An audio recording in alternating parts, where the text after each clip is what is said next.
Proudly presented by Pence Homes and part of the Hitting the Hardwood podcast network. This is Lynx Happy Hour. Yo! What is up, Lynx fans? And welcome back to another brand new episode of Lynx Happy Hour, the podcast where Lynx basketball is always on special. Emphasis on special, you guys, because it is a special episode today. Spent most of the afternoon over in the Target Center atrium where Alanna Smith was announced as your WNBA Co-Defensive Player of the Year, an award she shares with A'ja Wilson, but also herself, undisputed, one of the best defensive seasons we've seen in this league. And the first time that a franchise has had back-to-back players win the award. It was great to be over there, get to hear from Lan, coach as well, and just to see, all every time someone wins an award like this, you could just see the whole team there celebrating them. So it was a fun day.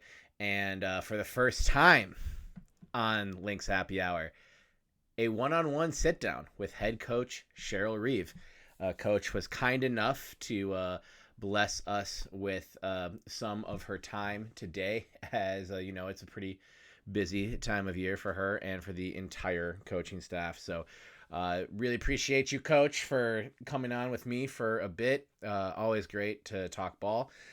So that interview is coming up right now. I figured we can hear a little bit from the press conference first on Alanna Smith being announced as the Defensive Player of the Year. Just want to hear a little bit from her, her responses to some of the questions, and just thoughts on an incredible award for an incredible season.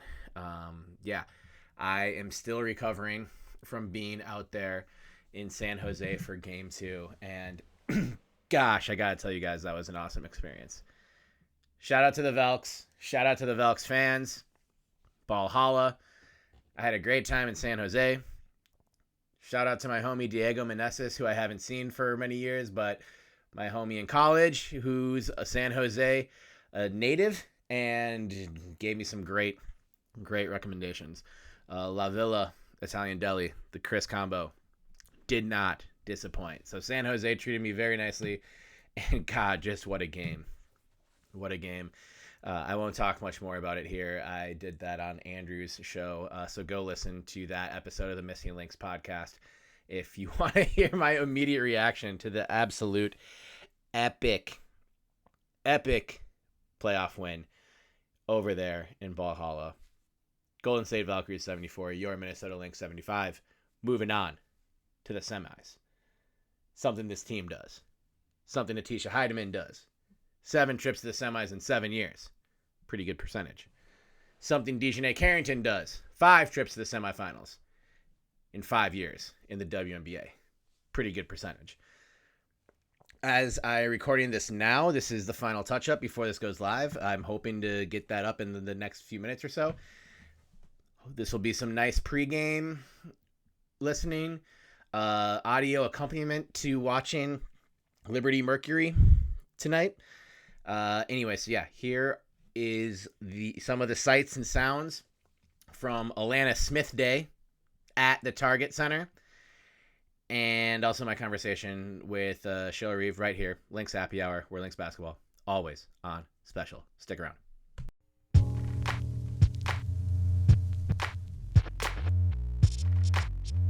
This episode of Lynx Happy Hour is brought to you by Pence Homes. The team at Pence Homes has experience working with first-time home buyers, folks selling their first home and buying their next place, to people looking to downsize. With the best tools, technology, and trusted vendors to help with any home project, Pence Homes is a top choice for buyers and sellers. For more info and to set up a time to meet with Nate and the team to talk about your home buying or selling needs, visit pencehomes.com. That is Pentz, PENTZHOMES.com. Often undersized, never overmatched. Congratulations, Alanna Smith, the WNBA Co-Defensive Player of the Year.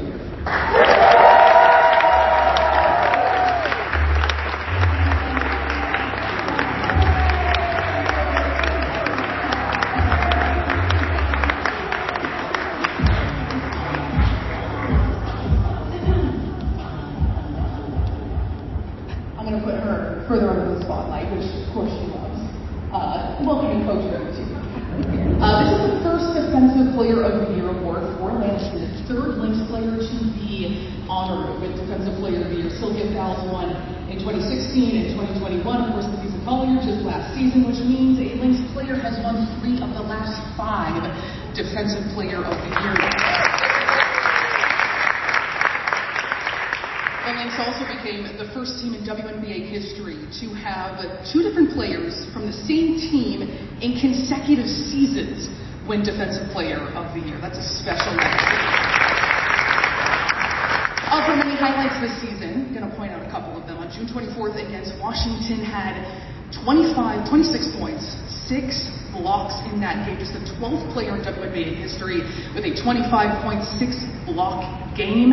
I'm thinking also about July 12th against Chicago. 6 steals, the only player in the WNBA this season with both a 6 block and a 6 steal game. She had 27 multi-block games. And I mentioned she spearheaded the best defense in the WNBA this season.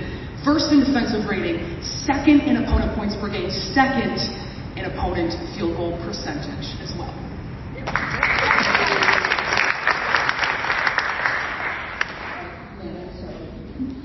There have been unknowns in your career. You have battled roadblocks.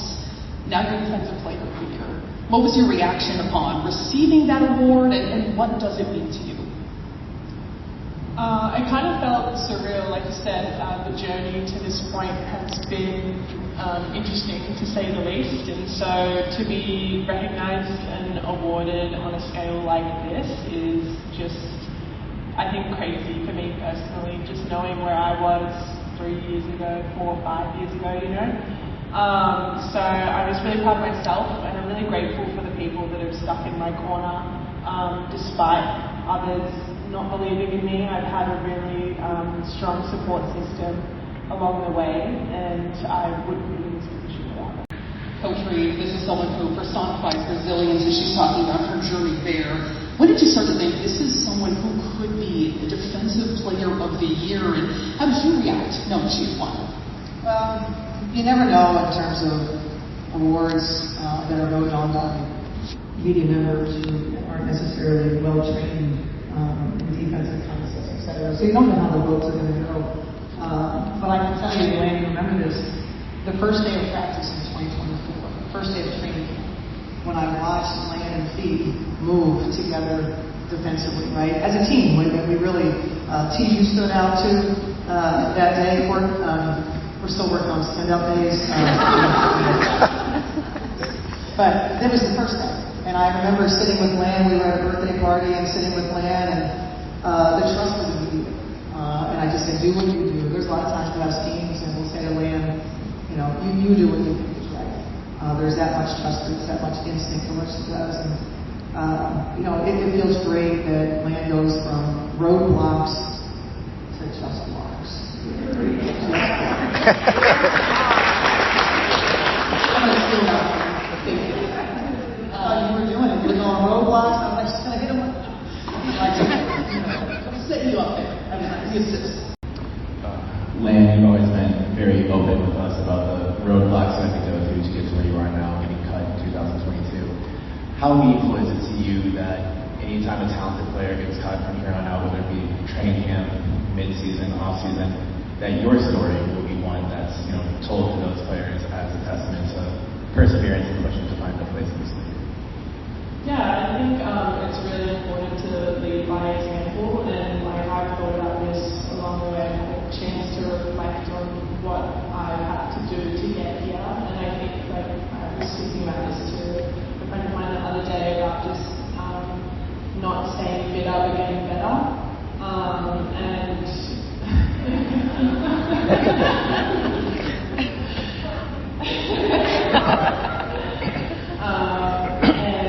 I think like not allowing setbacks to define who you are in your career. And so like that's always been something that I think I've unconsciously been able to do. I haven't really had to think hard about it, but I think like being able to set that example for others and be an inspiration and remind others that setbacks don't define your future, and that, you know, your journey is your own personal one. No matter what happens, there's still opportunities, chances to get better. And Coach, from your perspective, what does an achievement like this for Lan say to young players everywhere? I guess you can go from being cut to DPOI, is what it says. You know, and Landers told her story. I mean, it's all how you handle situations. And, you know, with a strong belief in yourself, knowing who you are. And Land's journey, I mean, sometimes you have to go through that to be able to use this. So I'm just proud that Alanna Smith is a Minnesota Lynx, and super proud that this honor is bestowed upon her. And we love our white dude.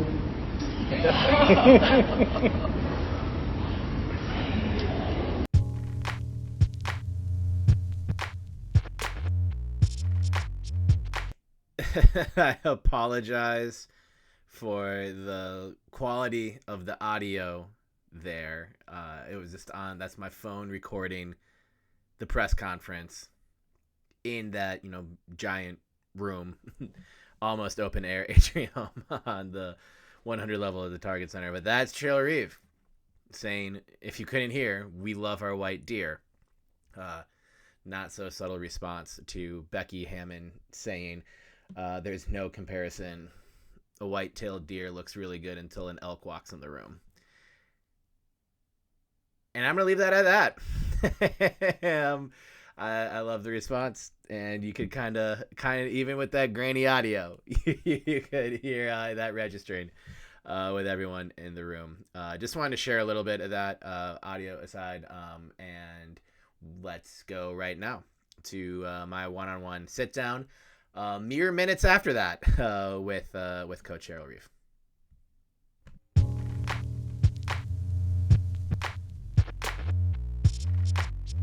This thing pick up just. This shit, yeah, just right there is fine. So you don't worry about it. I don't have to go like that. I'm gonna put it closer to you because you're more important than I am. Well, Coach, thank you again so much for agreeing to do this on short notice, making a little bit of podcast history here. First time having you on, first in-person interview. Love in it. The history Love it. of this show.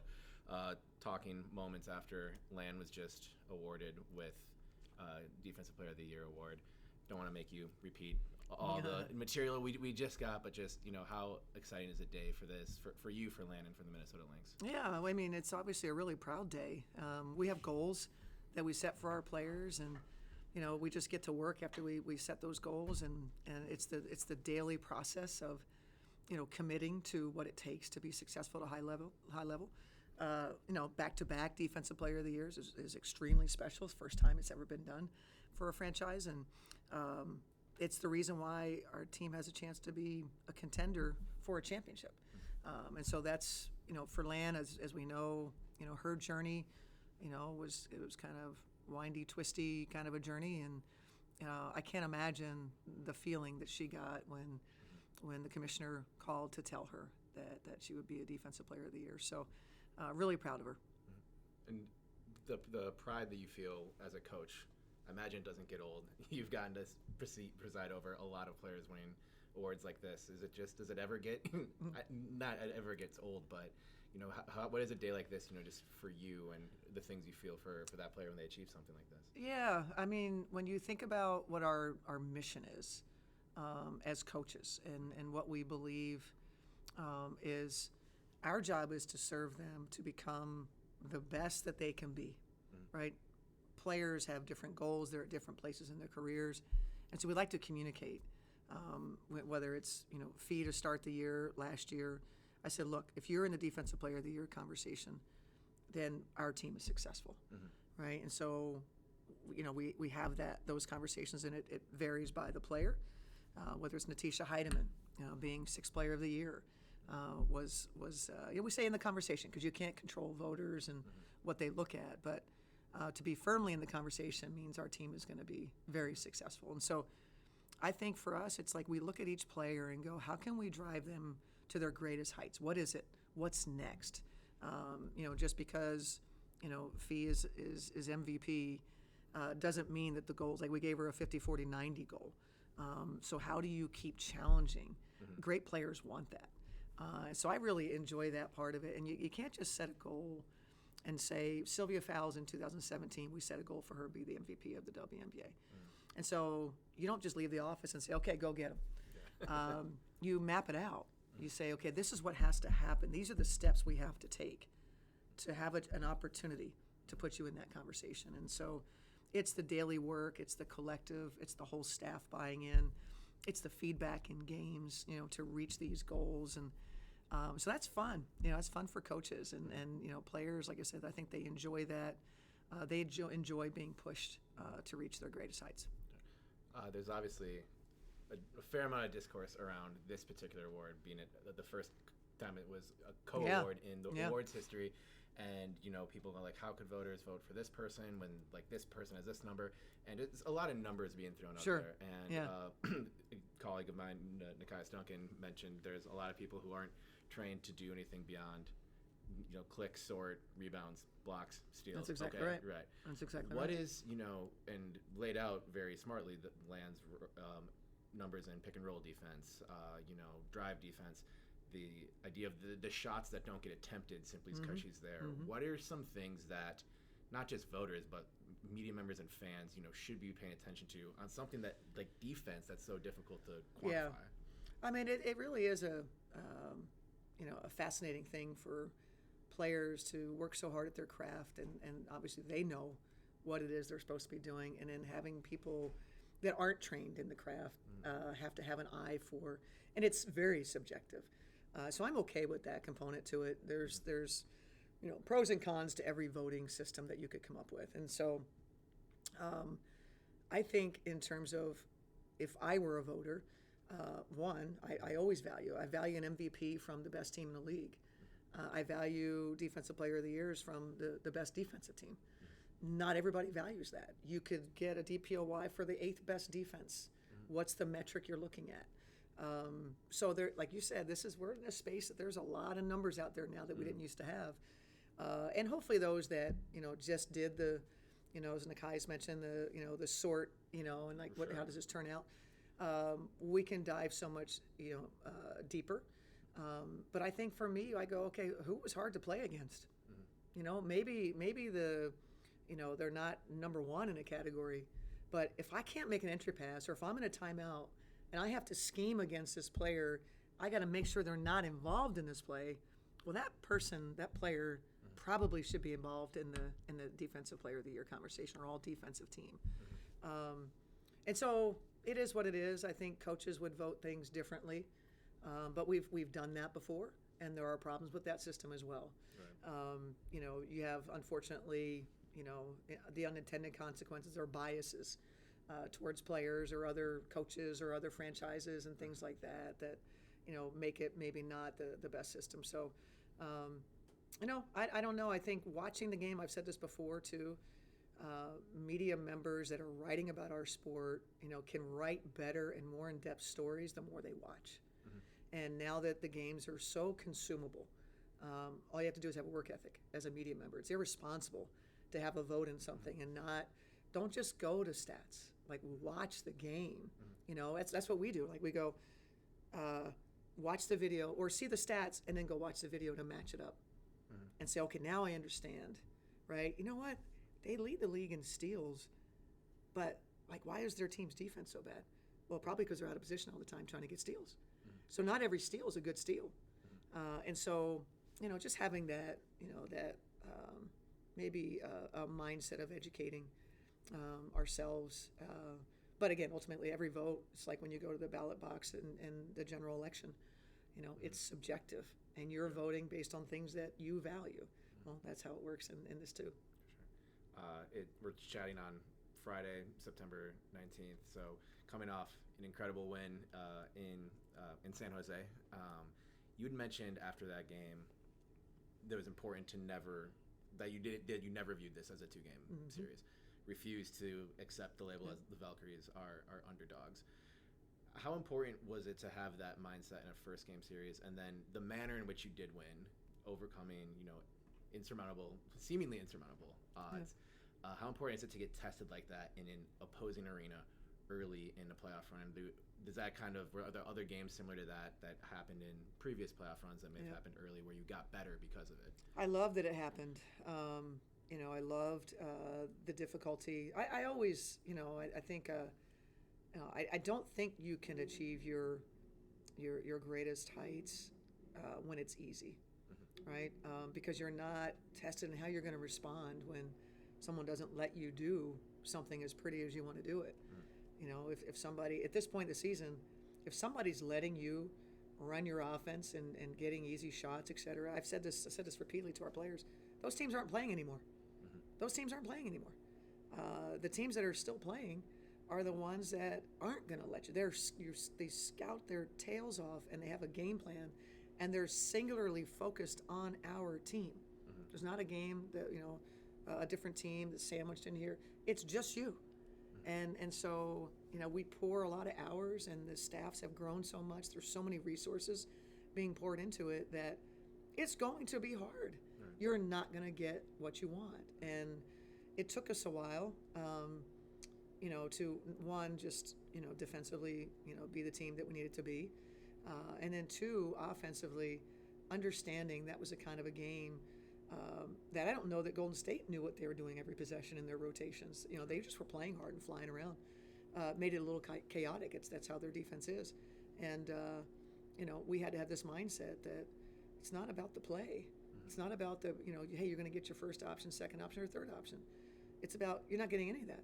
And so what do you do? How do you respond to it? And how do you just go play? And so I love the playoffs because it's players making plays. That's what we saw in the fourth quarter. Players making plays. On the Lynx side is I think for us to have to be that team in the fourth quarter and overcome, as you mentioned, I think no team has done it. Whatever the record was, 0-96 or whatever it's like a fish that keeps growing. So I don't know if the number keeps growing. I apologize what the actual number is, but it hadn't been done before. Right. In a really difficult environment, in a team that was really, really desperate to win, you need those kind of wins, right? Because who you are, we didn't fall apart. We didn't blame each other. 5 minutes to go. We had just cut it to 3, and they rattled off 5 straight. It's now back to 8 with 5 minutes to go, and we're in a timeout. It's all in how you respond to things, and so I really appreciated who we are. That's the moments I enjoy them the most, is when things aren't going our way, and how do we dig out of it and try to find success. You mentioned that every year in training camp, looking ahead to that first moment where that's things exactly are right. You learn a lot about yourselves. For sure. I asked Fee this after the game, kind of the prize of winning that game and also being the only team to go 2-0 a year after all 4 teams swept in the first round. Right. You get some time off. You get to I was about to say relax. I don't know if it's relaxing time, but definitely not. But you don't have to play a game tonight. Yeah. And something I am curious about. So Friday night, you will learn your opponent in the next round.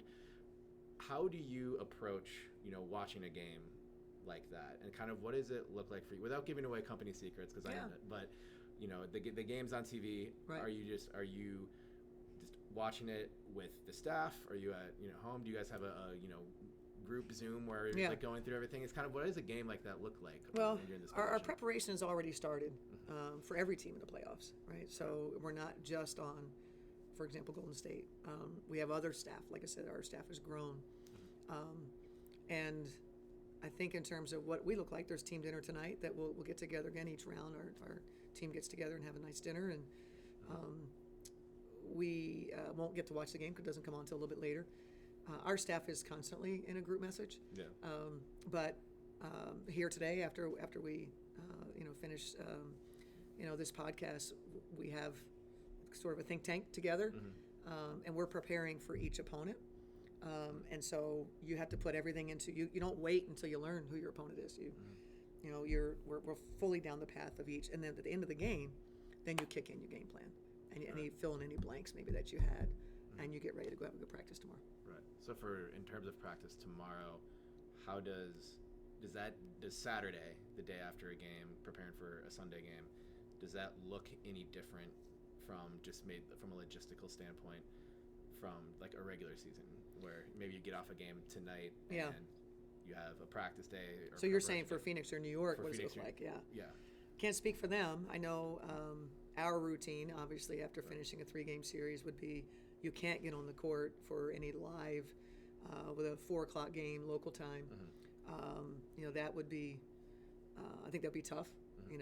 Physically, you can, walk through. It's probably more video sessions. The team could opt to shoot around Sunday morning. That's a possibility. But I don't know what the teams will choose to do. And as you mentioned, finishing in 2 gives us an opportunity to, maybe be a little bit ahead of the game. But ultimately, I know there's a lot of preparation for playoffs and, adjustments, et cetera. But ultimately, you spend all season, being who you are, whatever your identity is. And you can't really change who you are. So if all of a sudden you need to be something that you're not for 45 games or 44 games, you're not changing that. And so really the strategies are about matchups and schemes that maybe you think you can take advantage of. For sure. And then for a team dinner tonight, what are the dynamics of that? Like, is it really focused and locked in? Or are you trying to keep things loose a bit and our group. There is no focus and no lock-in at a team dinner. Right. Will it be live streamed? No, it's really. I don't know. I think the camaraderie. I think it's a celebration in advancing, right? Our staff will do, just a video to kind of commemorate the first round, and so we'll have some laughs. We really like to laugh at ourselves. We are just not a serious team. We're just not. And by we, I mean them. Obviously, it's been really good for me to get out of my comfort zone a little bit.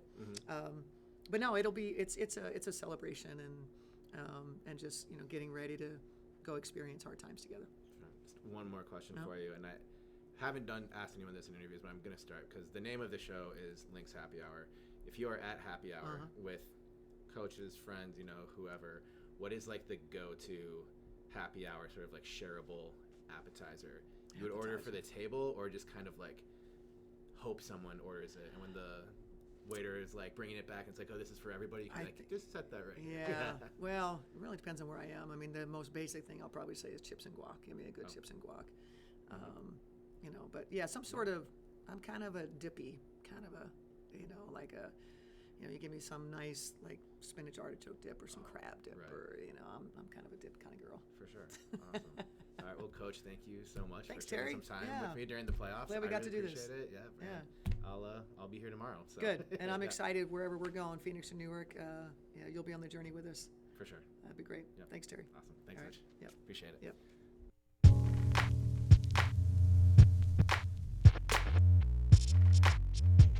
Thank you again to the one and only Coach Cheryl Reeve. Appreciate the time today, especially during the playoffs. And can't wait. Okay, we'll have Coach back on the show for sure. Part of my strategy going into this, I was like, I'm not going to ask for Coach at least 20 episodes in. At least, got to establish the show a little bit before asking the GOAT to come on and carry a segment, carry an episode or so. So this is Lynx Happy Hour 22. So I think that's an appropriate time. Definitely a great time of year to have a coach on, and every minute you get to talk basketball with Coach Reeve is an absolute privilege. Always feel insanely smarter by the end of the conversation than I did at the beginning. Which says a lot about the starting point. So thank you again to Coach Reeve. Congrats again, Alanna Smith. Give it up, everybody. Your favorite Aussie. So cool. I mean, Alanna Smith got cut by the Fever 9 games into the 2022 season. Go back and read my stories about her on the next.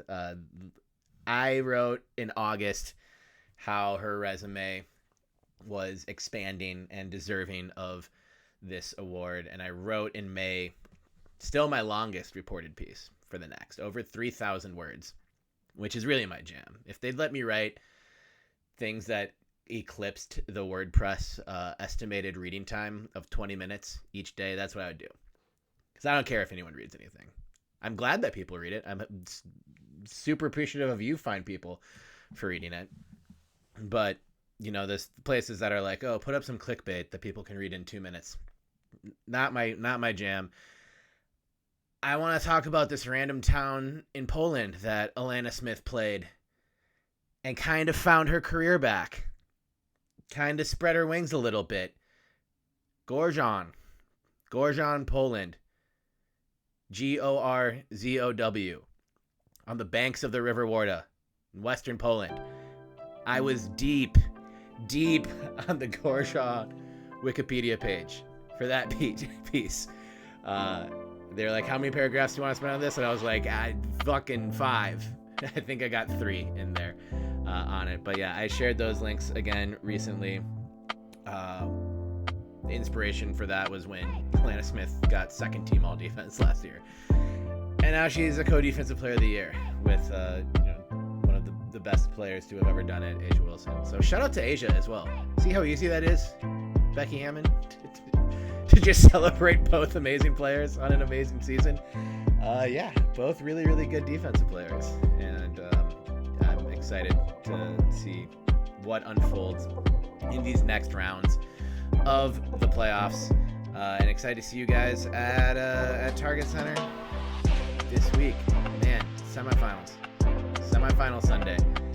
It doesn't get better than this. Thank you as always for tuning in. Thank you as ever to Nate Pence for sponsoring the show, being the big dog title sponsor of Lynx Happy Hour. Thank you to the rest of the lovely sponsors across the Hitting the Hardwood Network.